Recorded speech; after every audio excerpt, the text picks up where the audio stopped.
And we are back in another simple recipe. So, mao kini ang ingredients na to.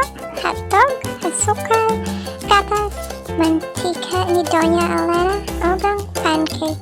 Anyway, bisan unsa nga mantika o bisan unsa nga pancake bread ang inyong gamiton. Depende na sa inyo ha kung unsa inyong gusto gamiton. Salamat sa among sponsor, si Doña Elena, for the olive oil. Charot. Practice lang. So first, atong paon ang atong pancake mix. Ibutang sa bowl. And then, mag-add ta og itlog. Wala ko ka-mention ng itlog kanina guys. Sorry guys. So I'm using a native egg. Charot siya. Native egg. Best. So unsang itlog pwede nyo gamitan there. Small, medium, large, extra large, triple XL. Kamo na bahala. So, i-mix nato siya. And then, ang pancake mix ug itlog i-mix nato. And then, kutog tubig. Atong butangan og tubig kay Philip kaayo. Kamay, oink. So, marang tag nagmasa diri og semento. Kailangan na tubig gamay. Mix, mix, mix. Mix everything nice. Mix everything. Charot. So, manana no. Ako nang ginamix og tarong mix nila shake. Mix, shake, rattle, and roll. Ito ba? Basta, i-mix lang mo siya hantod-hantod.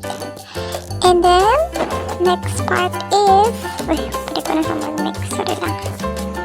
Simple na kaini nga merienda recipe na pasok sa banga, pasok sa budget. So, next is butangan na nato ang olive oil ni Doña Elena. Tansyaha kung unsa kadaghan inyong gusto. Pero, for me, gamay lang. Mga 1 teaspoon lang kay hindi ko gusto mantikaon kayo. So, next, mag-add ko og powdered milk. So, kung naamoy kat ng fresh milk, pwede po na siya. Sa kukuan lang, gusto na ko powdered milk. Iba na ba na kung sa kadaghan. And add po ko asukal, 1 teaspoon lang.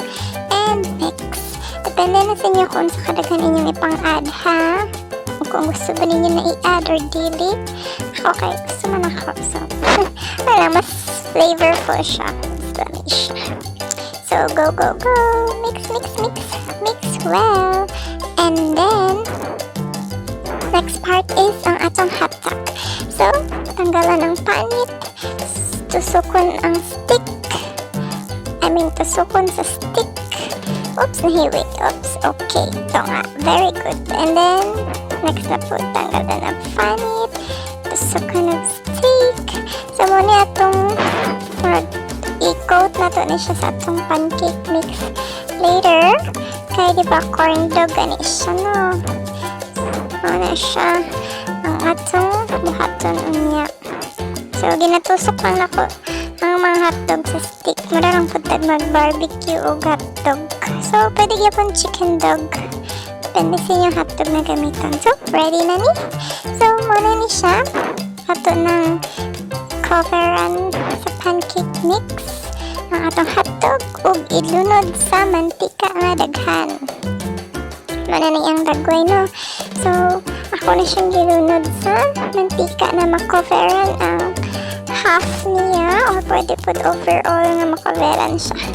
Tadang! Mana niyang result! OMG!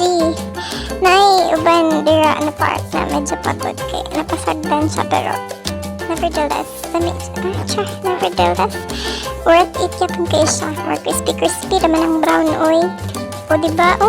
Padaghan na yun kayo namunit, no? Nahurot ko tayo kay syempre, lami on dyan sa best.